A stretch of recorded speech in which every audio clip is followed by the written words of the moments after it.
When I lived in New York City back in 2007, I was able to go and see the tapestry collection known as the Hunt for the Unicorn, which was on display at the Cloisters Metropolitan Museum of Art. Now, I love unicorns, what fabulous beasts they are. So regal, and they seem to be everywhere in this country. That's the UK.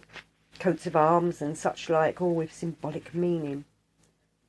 So I'm here to talk about the fabulous beast, the unicorn, and its relationship with the lion and the symbology of the two trees, the oak and the holly.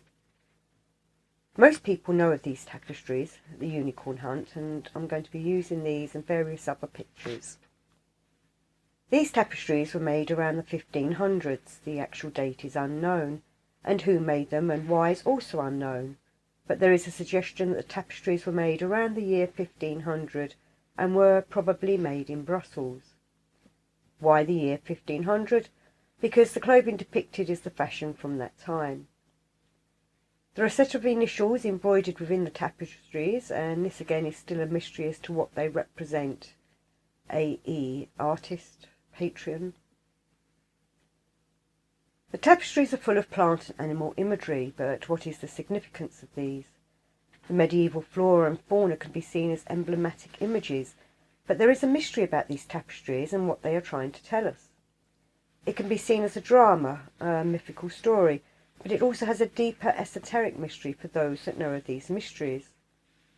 They were much influenced by the pagan religions from the past, which we will come to. First, let us go through the story's literal interpretation. It is a series of 7 panels, perhaps seen as the story of good and evil, perhaps a mixture of history, fable and myth, the grotesque and the sublime, the profane with the sacred. These tapestries are said to have 4 meanings: the literal, the moral, the allegorical and the metaphysical.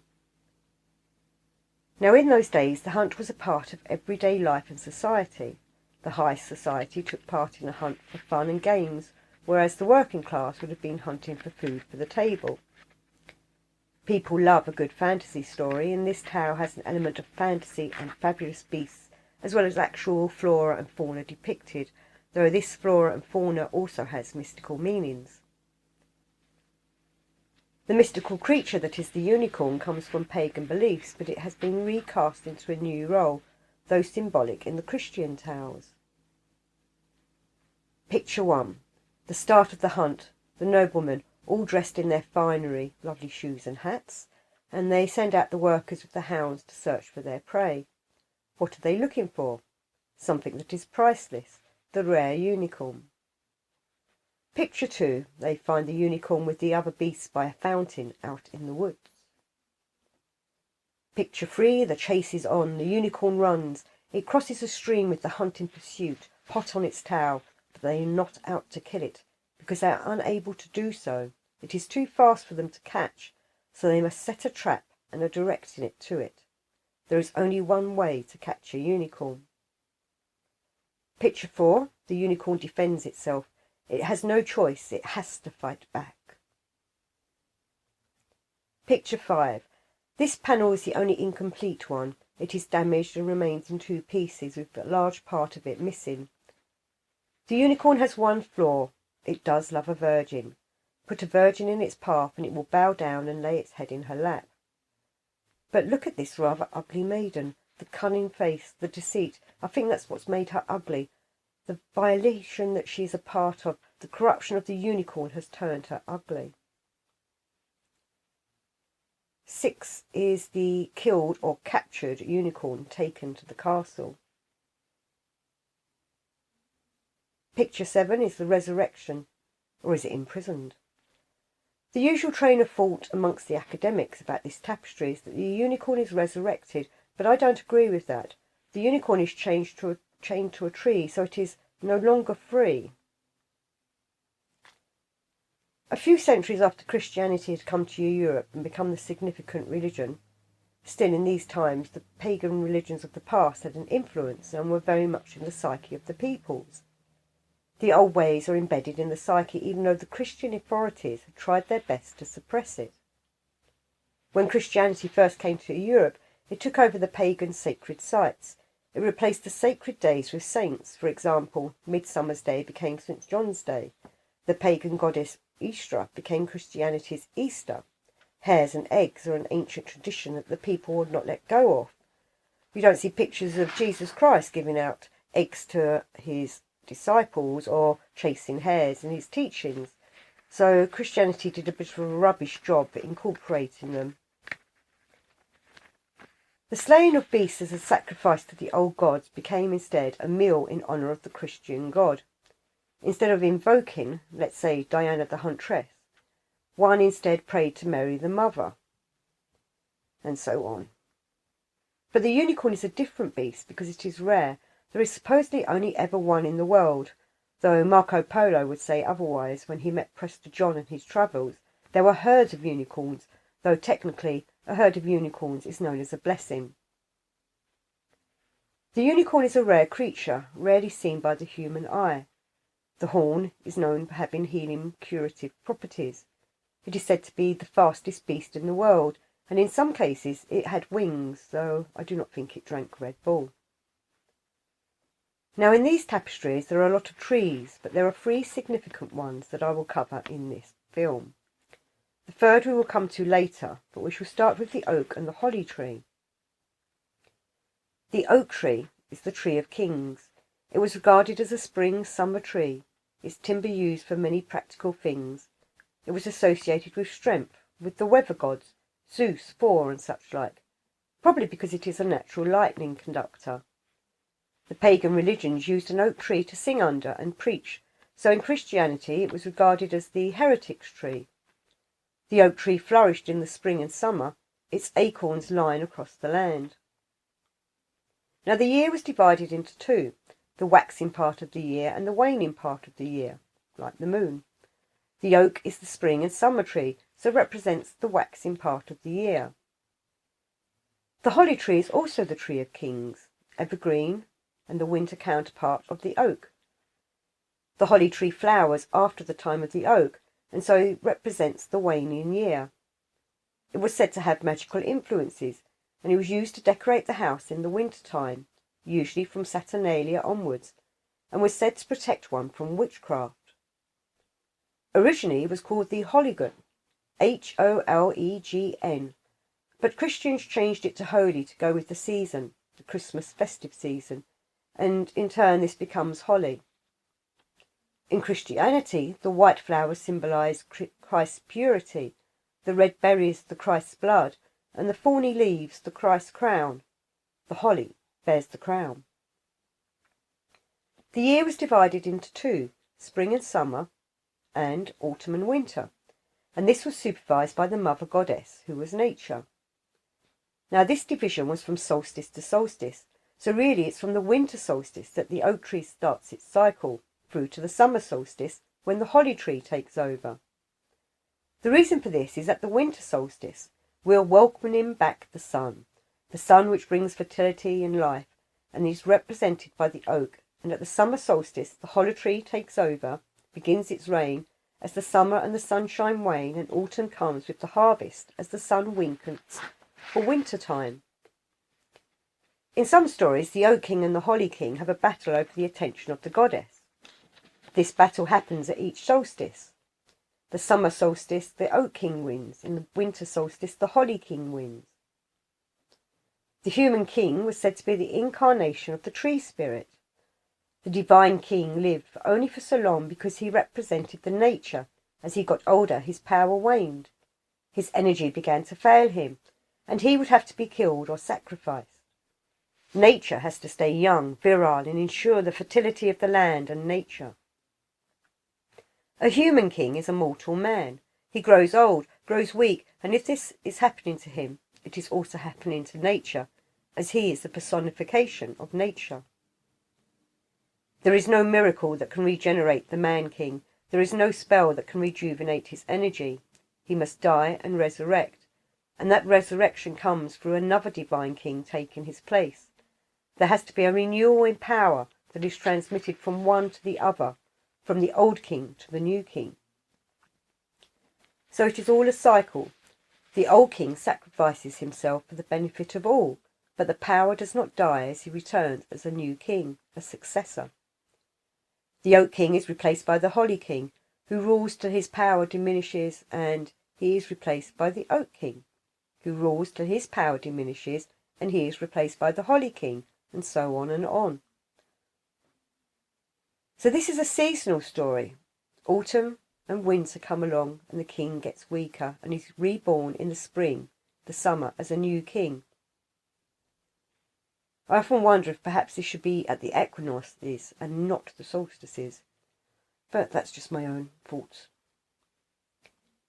In later years, the divine king avoided being sacrificed and instead sent another in his place, the scapegoat, and thus this changed from a literal occurrence to a symbolic act. Now on to the lion. The lion and the unicorn are again opposites, like the trees, the holly and the oak. The lion is the solar, the sun, the oak tree. The unicorn reigns from summer solstice to winter solstice, the waning energy. And the unicorn is the lunar, the moon, the holly tree. The lion reigns from winter solstice to summer solstice, the waxing energy. They are often seen fighting. Perhaps this is the swapping roles ritual, a battle, but this is about the tower between England and Scotland, Scotland being the unicorn and England being the lion. The lion and the unicorn were fighting for the crown. The lion beat the unicorn all around the town. Some gave them white bread and some gave them brown. Some gave them plum cake and drummed them out of town. So why does the unicorn represent Scotland and the lion represent England? We have to go back to the Scotland of the 1300s, when it was believed that unicorns lived in the forest of the Scottish lands, that they were wild creatures that were untamable. King Robert of Scotland, though some say it was King William I of Scotland, anyway, one of these kings took the symbolism on to represent their kingdom, because it was said only the king had the power to tame a unicorn. The unicorn has great power, and it uses this power to protect and rule, and obviously with great power comes great responsibility. The lion became England's symbol during the reign of the Plantagenets in the 1200s. Richard I made it into the symbol of 3 lions, but originally it was just one, and this was because of his mother, Eleanor of Aquitaine, who brought it to England when she married Richard's father. The lion was the symbol of the coat of arms from her duchy in France, the Aquitaine. Now, Alice Through the Looking Glass was written by Lewis Carroll, who incorporated the lion and unicorn into this book as characters. They are again the crown fighting for who belongs to the White King, which makes their rivalry a bit more absurd. The role of the lion in Carroll's book is that he's alert and calculating, but he actually makes him rather slow and a bit stupid, though he is the better fighter. The unicorn is likewise reversed. He sees Alice as a monster, though he promises to start believing in her if she will believe in him. Which, of course, is what these mythical creatures is all about. It's believing in them that makes them real. The lion and the unicorn can be seen in another set of tapestries known as the Lady and the Unicorn, though it should really be called the Lady, the Lion and the Unicorn in my view. This again is another set of tapestries that little is known about. Nothing's much known about its origins, though they were probably designed in the late 15th century according to the fashion of the ladies depicted in the tapestries. It was in the mid-1800s that the Chateau of Bossac was sold, and these tapestries came into the public domain. They now hang in a special room in the National Museum of Medieval Ages in Paris. There are 6 panels in total, 5 of which relate to the senses, and in them all is a menagerie of animals and birds and flora. Sight. The unicorn looks into the mirror. The lady looks into the unicorn's face. The lion is looking away. And a couple of trees, please note, an oak and a holly tree, stand with them. Hearing. The unicorn and lion sit and listen to the ladies playing on the organ of music. The lion has the holly tree, whereas the unicorn this time has an orange tree, though higher up is the oak tree and a pine tree. Smell. I like the cheeky monkey in this one. The fair lady is about to smell a flower. Now the tree seems to be moving around. As the lion now has the orange tree behind him, the unicorn has the holly, and the oak and the pine tree are still in the top part of the tapestry. Taste. The fair lady is dipping her finger into the dish of sweet meals offered to her by the maid.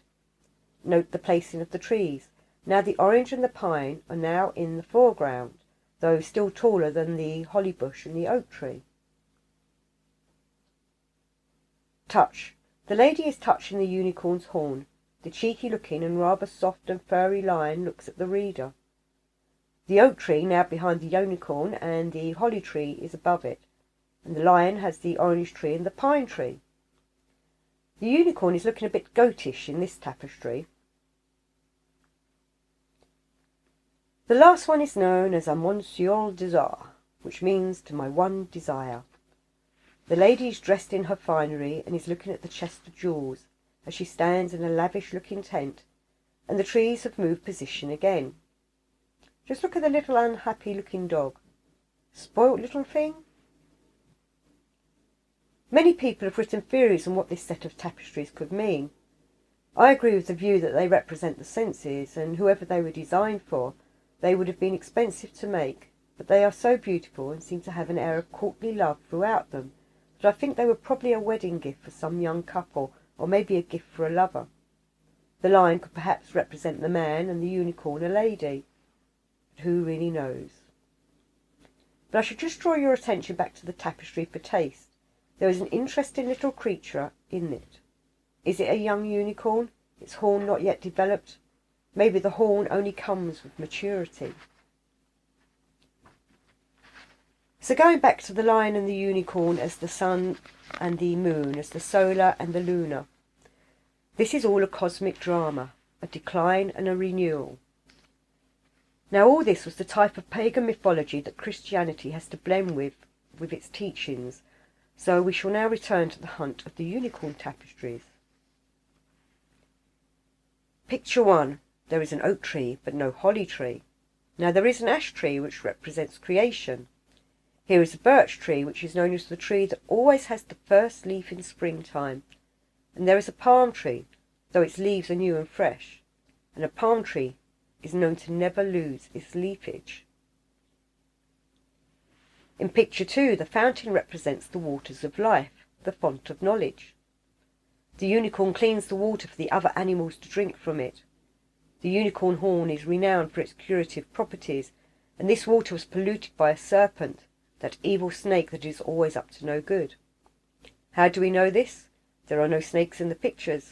However much you study them, no snake appears. But there is the symbology of a snake there. The snakes are represented by a plant, the snake plant white campion. Picture 3, crossing the stream. It is the time of May, and from a pagan point of view, the water is a purifying force. The immersion into the water gives power to fertility and the coming new force, which is the new king. Nature needs water so that it can flourish and regenerate, as does the divine power in the kings. In Christian terms, this is a baptism.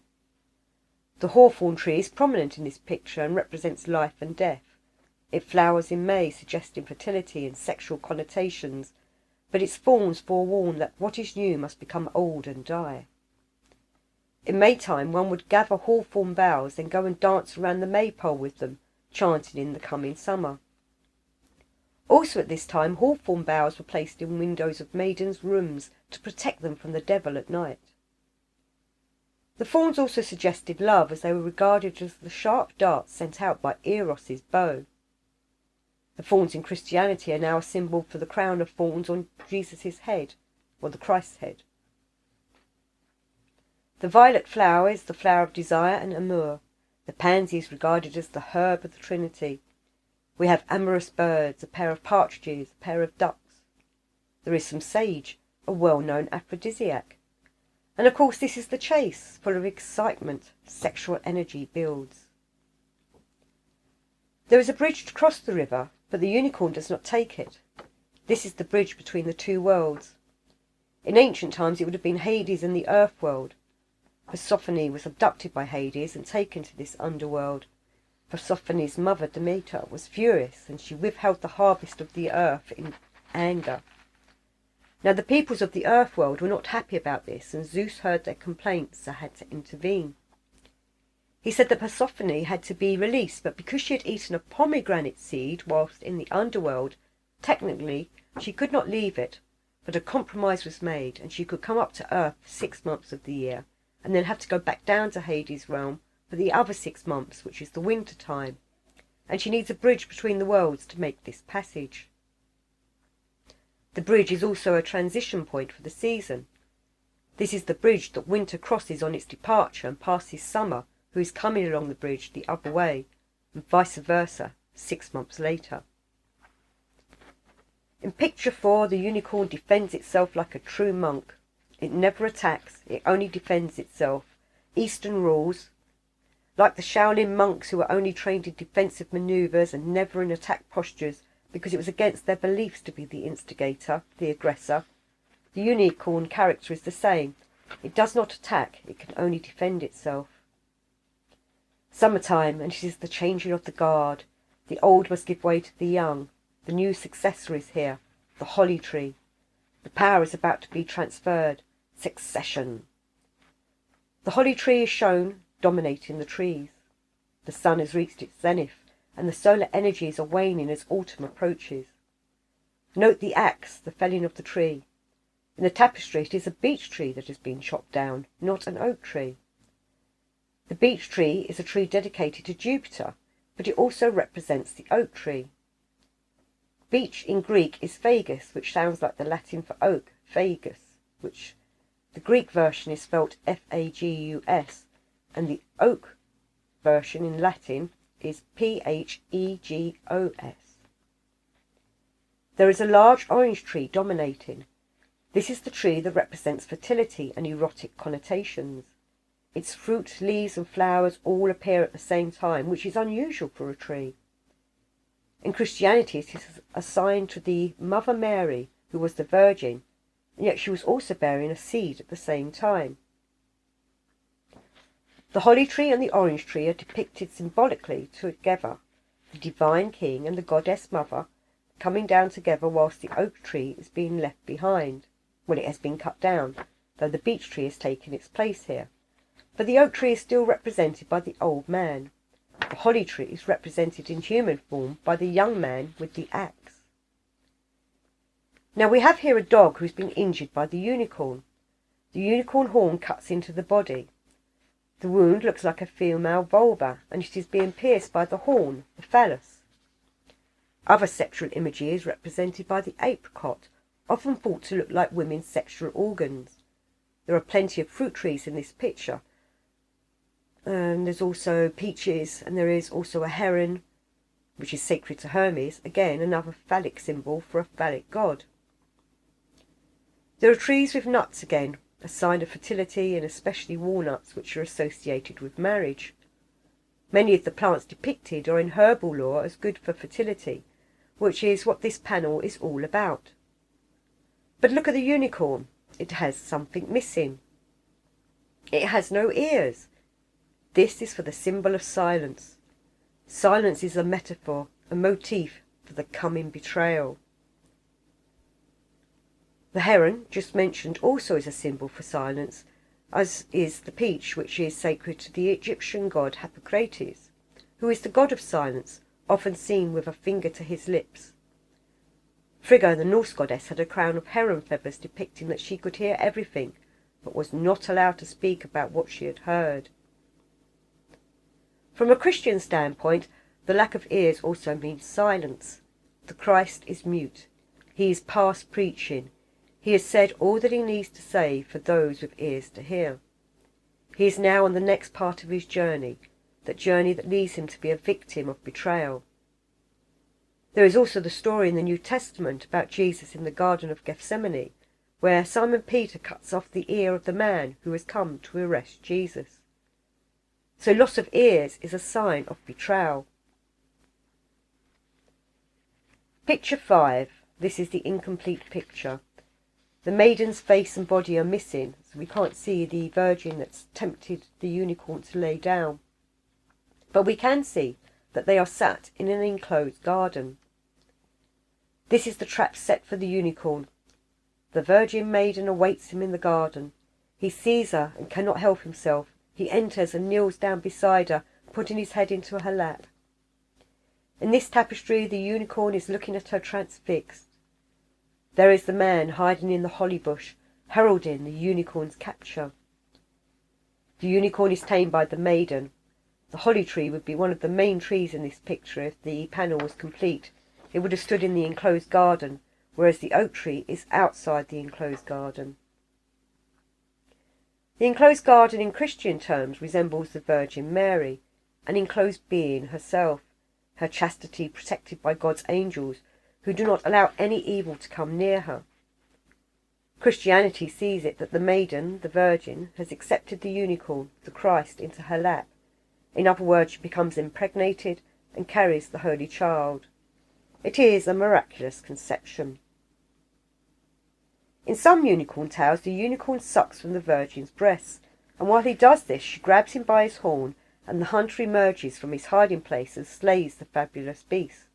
He slays the unicorn. So in Christian terms again, the maiden Mary is not portraying Christ, like this maiden is, as in the pagan ideal. Instead, she is giving birth to him, but the huntsman who appears is a representative of who is to come, the Jews and the Gentiles who are to betray him, and who finally sentence him to death. There is a slight clue as to what tree it is the maiden sits under. It is an apple tree, another sacred tree. It is said to be the first fruit that Adam and Eve eat. It is often regarded as the fruit that one can eat to enter paradise, and there are many tales of the old gods and goddesses giving an apple to the heroes as an award for their services. These apples often come with magical powers, such as giving one the gift of eternal life. For example, that is how Hercules became immortal. King Arthur himself, when he was mortally injured, journeyed to the Isle of Avalon, the island of the apples, where he was laid down to rest amongst the apple trees. Did he die, or does he live on, waiting to be awoken? Well, that's another film.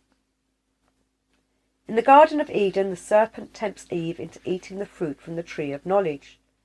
The serpent tells Eve it is okay to do this, so she pulls down the fruit and takes a bite, then offers it to Adam, who also takes a bite.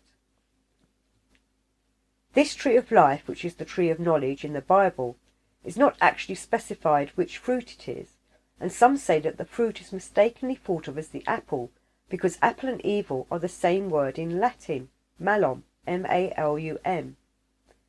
The tree of life becomes withered by sin, the fall, but it is resurrected by the blood of Christ. And as we know, when the two of them disobey the God Almighty and eat from the tree that they had been told not to touch, where they get expelled, they bring sin upon themselves.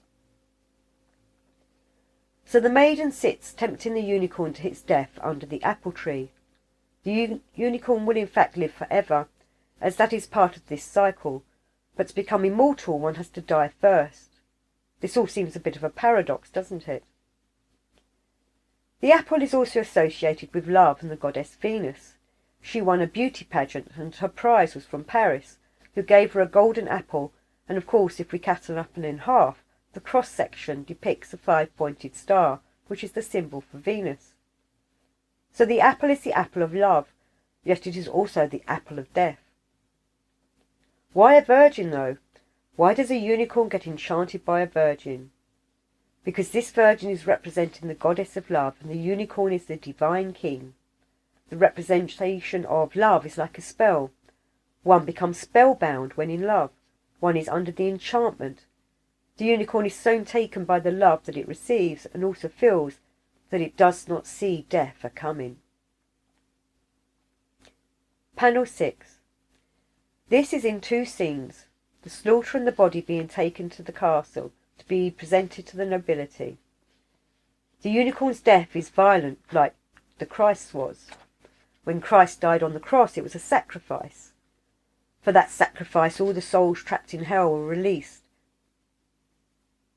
But to do this, the Christ had to descend into hell, the underworld, which is represented by winter. Jesus' death and the resulting release of souls from hell is a release from winter. The unicorn is killed at the winter solstice. The lunar symbol is to be replaced by the solar. The unicorn, the old energy, is replaced by the lion, the new. And this cycle continues and repeats. The holly is replaced by the oak is replaced by the holly, and so on. The blood is sacred, both in pagan and Christian religions. In pagan times, people anointed the food and livestock with the blood from the sacrificed animal, and of course the Christ was regarded as the sacrifice when he was crucified, and his blood became sacred. It is drunk in symbolic form in the Eucharist, when wine is representing the blood. Water that is turned into wine, that is turned into blood. The Christ said at the Last Supper that as his guests drank the wine, they were drinking his blood. All sounds a bit vampiric until one realises that he means the wine is a symbol of his blood, and that his blood is sacred.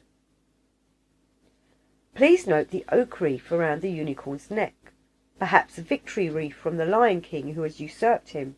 Nobody really knows what it means. For Christian symbolism, this might represent the crown of thorns. John Williamson's book suggests that it is actually to Hades that the unicorn is being taken, and his book tells the symbology that he sees in this panel that endorses this. My own interpretation, carrying on from Williamson, is that the Christ, depicted here as the unicorn, is still in Hades, taking the punishment for our sins, that none of us ever will go to hell because, well, the Christ is there in our place and is still there now. When we die, we all get an automatic ticket to heaven, or perhaps just to reincarnate if we are not worthy of going to heaven. So instead of going to hell, we come back again to another life, another chance to make ourselves worthy of entrance to heaven when we leave this mortal court the next time. Picture 7. The Resurrection Panel. Or is it? The unicorn is in a garden, but it is an enclosed garden, and the unicorn is chained to a tree. But it is neither the oak nor the holly tree. It is a pomegranate tree, just like the tree that Persephone ate from when she was down in the underworld. Now other art critics say that this represents paradise, full of plant symbolism within a heavenly enclosure, that it represents the New Jerusalem, and that it is a fully safe place, guarded from evil. Even the serpent cannot enter it. Why is this? Because many of the plants represented here have anti-venom qualities, or are regarded in herbal lore as plants that snakes will not go near. The red on the unicorn's body is not blood, it is seeds and juice from the pomegranate fruit hanging in the trees above him. The pomegranate is the only tree whose fruit is not eaten by insects, and so it is regarded as incorruptible. In Jewish culture, it is the tree that is kept in the Holy of Holies. Why? Because it grows out in the arid deserts, yet still produces the most succulent of fruits. It is this tree that the pillars of Boaz and Joachim are based on, and it is carved into the temple made by Solomon. The pomegranate fruit represents the womb of the woman. The unicorn is representative of the male. He is chained to the female tree, a male icon chained to a female icon, chained together in new life and matrimony. It is the male and the female, the divine king and the goddess united in captivity. So whether pagan or Christian retelling, the meaning is the same. This panel is about resurrection of the old into the new. So in olden times, animals were given symbolism related to the divine and the profane. The profane would have been the serpent as the evil, the wolf as a cohort of the dark side, and so on. Whereas the unicorn mirrors the Christ. Christ is regarded as the unicorn, as both are unique, like God. This is the tale of how a unicorn is captured or tamed in a virgin's lap. People want to hunt it for what it offers, capture of the untamable, and that the power of the unicorn is the power to cleanse the sin.